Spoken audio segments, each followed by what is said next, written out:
आदिल खान आज़ाद का आदाब कबूल कीजिए। 8 जून की शाम लग चुकी है और आज़ाद बोल इंडिया के इस वीडियो में आप देखेंगे ईरान ने दिखाई नई ताकत, इसराइल पर बेहद एडवांस्ड और तेज़ हथियार से किया हमला, थार्ड और एरो को फेल करने का दावा।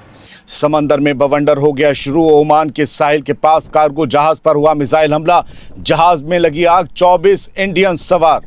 और यमन के हूथीज हुए जंग में शामिल, इसराइल पर किया मिसाइल हमला, रेड सी में इसराइली जहाज़ों पर लगाया बैन, अमेरिका को दी धमकी।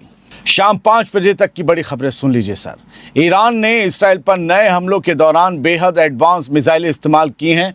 दावा किया जा रहा है कि इन मिसाइलों की स्पीड इतनी ज़्यादा थी कि उन्हें रोक पाना दुनिया के सबसे ताकतवर एयर डिफेंस सिस्टम के लिए भी बेहद मुश्किल हो गया। यही वजह है कि ईरानी मीडिया और मिलिट्री सोर्सेज अब कह रहे हैं कि थार्ड और इसराइल का एरो एयर डिफेंस सिस्टम ये आयरन डोम से भी ऊपर है। एरो एयर डिफेंस सिस्टम जैसे सिस्टम्स भी ईरानी मिसाइलों को रोकने में नाकाम रहे। हालांकि इसराइल अब भी यही दावा कर रहा है कि उसने तमाम मिसाइलों को इंटरसेप्ट कर लिया था, लेकिन जंग में क्या हुआ, क्या नहीं हुआ और किसे कितना नुकसान पहुंचा, इसकी पूरी हकीकत अक्सर सिर्फ मैदान में मौजूद उस मुल्क की मिलिट्री और उस मुल्क की हुकूमतें ही जानती हैं। उन्हीं को मालूम होता है सब कुछ। मीडिया तक हर बात नहीं पहुंचती। नुकसान तो हर कोई छुपाता है, ईरान हो चाहे इसराइल। अब आइए जानते हैं कि इस दावे में क्या कहा गया है। फार्स के हवाले से एक मिलिट्री सोर्स ने दावा किया है कि 7 जून की देर रात नॉर्थ इसराइल पर हुए हमलों में ईरान ने खैबर शिकन मिसाइलों का अपग्रेडेड वर्जन इस्तेमाल किया था। इसी सोर्स के मुताबिक मिसाइल की स्पीड टारगेट की तरफ नीचे आते वक्त करीब मैक 9 तक पहुंच जाती है, जिससे उसे ट्रैक और इंटरसेप्ट करना और मुश्किल हो जाता है। मैक 9, मैक 5, मैक 6, इसके बारे में आप गूगल करेंगे तो पढ़ेंगे और जानेंगे। जब समझेंगे तो आप चौंक जाएंगे मैक 9 क्या है। रिपोर्ट में ये भी कहा गया है कि इस ऑपरेशन में सिर्फ खैबर शिकन ही नहीं बल्कि इमाद और कद्र एफ बैलिस्टिक मिसाइलें भी इस्तेमाल की गई थी ईरान की तरफ से। यानी ईरान ने अलग अलग किस्म की मिसाइलों का कॉम्बिनेशन इस्तेमाल करके एयर डिफेंस नेटवर्क पर प्रेशर बनाने की कोशिश की थी और ईरान का दावा है वो उसमें कामयाब रहा।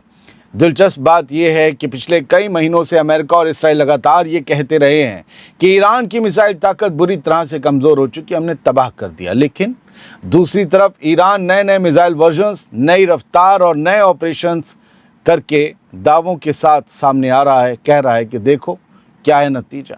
यही वजह है कि अब बहस सिर्फ इस बात पर नहीं रह गई है कि कितनी मिसाइलें दागी गईं। असली सवाल ये है कि उन मिसाइलों की टेक्नोलॉजी क्या थी, उनकी स्पीड कितनी थी और क्या वाकई मौजूदा एयर डिफेंस सिस्टम्स उन्हें हर हाल में रोक सकते हैं या नहीं।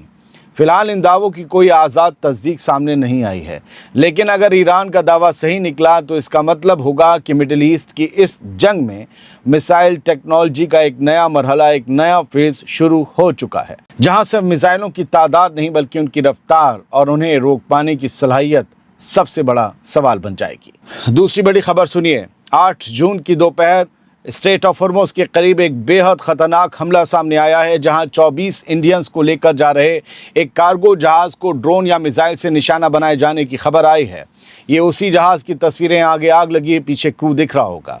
शुरुआती रिपोर्ट्स के मुताबिक ओमान के साहिल से करीब 15 नॉटिकल मील दूर सफ़र कर रहे इस जहाज़ में ज़ोरदार धमाका हुआ, जिसके बाद आग भड़क उठी और क्रू ने फ़ौरन इमरजेंसी मैसेज भेजकर मदद मांगी। बताया जा रहा है कि पलाऊ का झंडा इस जहाज़ पर लगा था। इस कार्गो जहाज़ के इंजन रूम पर हमला हुआ, जिससे उसे बहुत नुकसान पहुंचा है। रिपोर्ट्स के मुताबिक इंजन रूम में पानी भरना शुरू हो गया है और जहाज़ का बैलेंस भी बिगड़ने लगा, यानी वो एक तरफ को झुकने लगा है। जहाज़ पर कम से कम 24 इंडियन क्रू मेंबर्स मौजूद बताए जा रहे हैं। हम उनकी सलामती के लिए दुआ करते हैं। फिलहाल अभी तक ये साफ नहीं हुआ है कि हमला एग्जैक्टली किया किसने, लेकिन शक ईरान पर जताया जा रहा है क्योंकि ईरान और ओमान बिल्कुल करीब मिले हुए हैं। तो इस एक तरफ वो हैं स्ट्रेट ऑफ हॉर्मुज़ की और एक तरफ वो। इसराइल और ईरान के दरमियान फिर से शुरू हुए हमलों के बीच इस हमले को पूरे रीजन में बढ़ती हुई जंग के एक नए मोर्चे के तौर पर देखा जा रहा है। और अब सबसे बड़ा सवाल ये है कि क्या जहाज़ पर मौजूद 24 भारतीय ठीक ठाक हैं, वो किस हालत में हैं और इस हमले के पीछे आखिर असल में था कौन, क्या वो जिम्मेदारी लेगा। तीसरी बड़ी खबर सुनिए, यमन से है। हूथीज ने इसराइल के खिलाफ बेहद बड़ा ऐलान कर दिया है।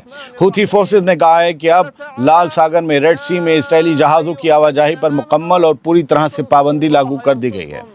इतना ही नहीं, हूथीज ने साफ कर दिया कि इस ऐलान के बाद दुश्मन की हर समुद्री हरकत उनके लिए जायज़ मिलिट्री टारगेट मानी जाएगी। अगर कोई जहाज़ आया ठोक दिया जाएगा।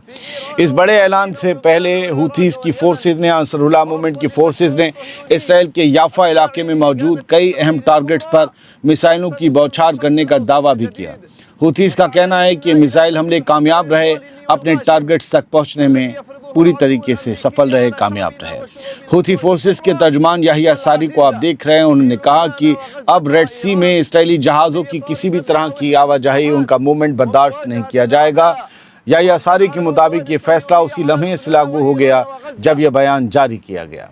हूथीज ने साथ ही एक और सख्त पैगाम दिया है। उनका कहना है कि अगर अमेरिका और इसराइल अपनी कार्रवाई बढ़ाते हैं तो जवाब में उनके ऑपरेशंस भी और तेज़ होंगे, यानी हूथीज के। यमनी मूवमेंट के मुताबिक जंग के मैदान में जो हालात बनेंगे उनके हिसाब से ही उनके हमले भी बढ़ते जाएंगे। बयान में फ़लस्तीन, गज़ा, ईरान, लेबनान और इराक़ का भी जिक्र किया गया। हूथीज़ ने कहा कि वो अपने और अपने साथियों पर लगाए गए या बढ़ाए गए दबाव, हमलों और नाकेबंदी के सामने खामोश नहीं बैठेंगे। यानी ऐसे वक्त में जब ईरान और इसराइल के बीच मिसाइल जंग फिर से भड़क चुकी है, हूथीज़ का ये ऐलान पूरे रीजन के लिए, पूरे इलाके के लिए, खित्ते के लिए एक नई टेंशन लेकर आया है, क्योंकि रेड सी दुनिया के सबसे अहम समुद्री रास्तों में से एक है और अगर वहाँ जहाज़ों को निशाना बनाने का सिलसिला बढ़ता है तो इसका असर सिर्फ मिडिल ईस्ट तक नहीं बल्कि इंटरनेशनल ट्रेड और ग्लोबल शिपिंग पर भी पड़ सकता है।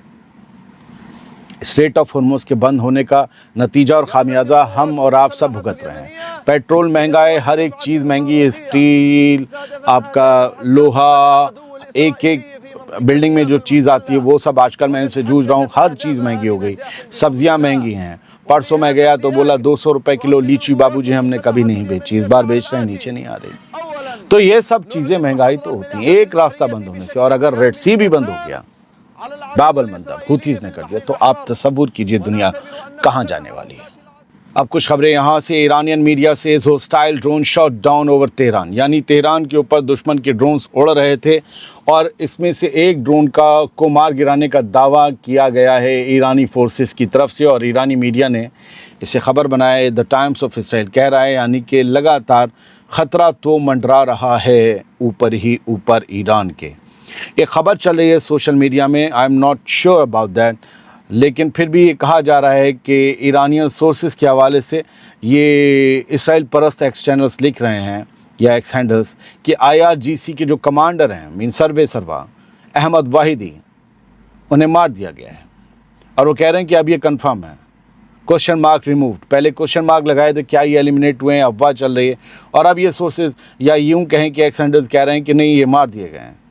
हमें नहीं पता है खबर क्या है, सच्चाई क्या है, लेकिन ईरान में इस तरह के नुकसान हर इसराइली और अमरीकी हमले में होते रहे हैं और वो हमेशा टॉप लीडरशिप को, टॉप मिलिट्री लीडरशिप को ही निशाना बनाते रहे हैं। ये जैसे ही कंफर्म खबर आएगी हम आपको कंफर्म खबर भी बताएंगे। IDF ने जो कहा है वो विज़गार्ड 24 ने लिखा है, Israeli air force strikes Iranian strategic air defence systems, कि इसराइली एयरफोर्स ने ईरान की स्ट्रेटजिक एयर डिफेंस सिस्टम्स को फिर से निशाना बनाया है। और IDF ने ऐलान किया है कि it has conducted a series of targeted strikes on key air defence installations across Iran. पूरे ईरान में जहाँ जहाँ पर उनकी strategic air defence installations, air defence system लगाए गए थे, वहाँ हर जगह उन्होंने पूरे कोऑर्डिनेट्स के साथ स्ट्राइक की है, एक सटीक स्ट्राइक की है और दावा किया IDF ने कि हमने उनके एयर डिफेंस सिस्टम्स को तबाह कर दिया। यानी अगर ये बात में सच्चाई है तो फिर इस बार भी ईरान के जासूस अपना काम कर गए, ईरान में मौजूद मोसाद या जिसके भी जासूस, और उन्होंने पूरे एग्जैक्ट लोकेशंस मुहैया करवाई हैं इसराइल को, और पहले से होंगी क्योंकि सडन अटैक तो ईरान ने किया था। खैर, according to the Israeli military these systems व पार्ट ऑफ तेहरान। असल में तेहरान जो है, यानी ईरान की जो हुकूमत है, वो अपने एयर डिफेंस सिस्टम्स को फिर से बनाने की कोशिश कर रही है, क्योंकि पिछली जंग में ये तय है, पक्की बात बता रहा हूँ, और ख़ुद ईरान ने भी माना था कि उनके एयर डिफेंस सिस्टम्स को पिछली जंग में भारी नुकसान पहुंचा था, तो नए एयर डिफेंस सिस्टम बनाए जा रहे थे और बना भी लिए गए थे। उन्हीं सबको फिर से निशाना बनाने का ये दावा किया जा रहा है। और इसके अलावा ईरान का एक वीडियो मैं रात से कई बार देख रहा हूँ। एक वहाँ पर 100 दिन से जब से जंग शुरू हुई है तब से रोज़ रात मार्च निकलता है, लोग इकट्ठा होते हैं और वहाँ पर कुछ लोग जो फ़ारसी में नज़में पढ़ने वाले होते होंगे, गज़लें पढ़ने वाले होते होंगे, वो लोग हौसला अफजाई करते हैं अपनी फ़ौज की। वो वहाँ स्टेज सजा हुआ था और वहाँ जैसे ही अनाउंस हुआ कि मिसाइलें दाग दी गई हैं, क्या शोर मचा सुनिए। मैं 2-5 सेकंड यहाँ बैठा हूँ आपके पास।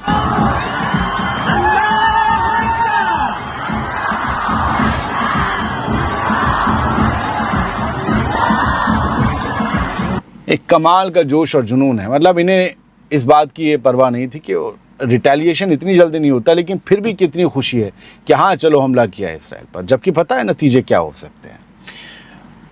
नतीजे तो इसराइल को भी पता है। बहुत बहुत शुक्रिया। सलामत रहिए, खुश रहिए।